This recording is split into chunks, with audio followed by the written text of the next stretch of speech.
So people all across the nation are dealing with increased levels of stress and anxiety and depression.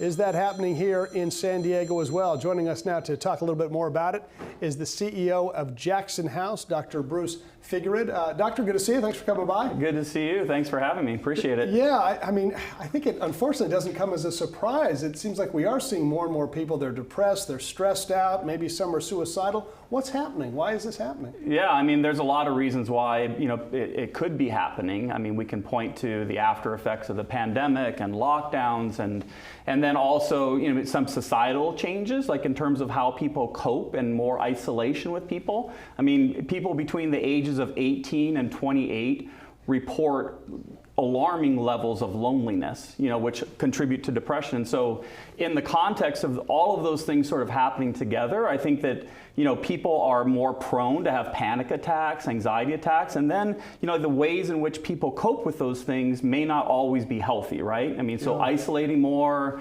not exercising, using drugs and alcohol in response to those things. And so I really think that it's, kind of a confluence of a lot of different things that have come together to create this, crisis. Do you think it might have something to do also maybe with social media, with people spending more time on their phones in front of screens, maybe not together? I mean, they're interacting, but it seems like we interact differently. And you look at Instagram and Facebook and you can kind of see a lot of people that maybe are having a better life than you, and you're not just comparing yourself to the person next door anymore. Yeah, I mean, like when you talk about social media and the way that people interact, it's very different than you and I talking here together today, right? Yeah. I mean, there are no consequences in some ways to people blowing people up on social media or shooting insults to people. And I was just talking to another one of your guests, before we came on today, and really talking about the impact of that on children. And it's really, really harmful and has been really,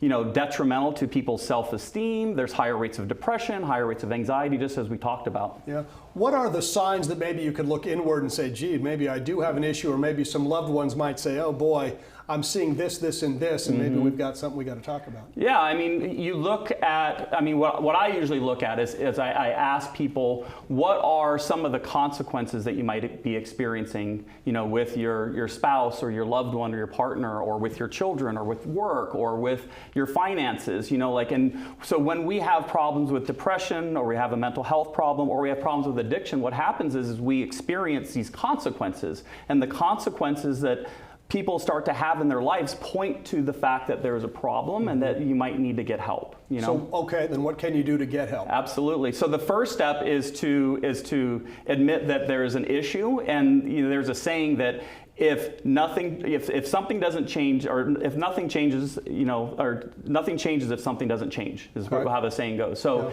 if you don't ask for help and you don't seek help, then the problem will continue. And usually when it reaches a point where somebody needs help, it really requires a professional, or really requires somebody reaching out. Somebody wants to learn more about Jackson House. You've got a website? Absolutely. JacksonHouseCares.com. We also have outpatient services at West Coast Recovery Centers. Good to see you, Dr. Bruce. Thanks for coming by. Yeah, thank you so much. Yeah. Appreciate it. Teresa.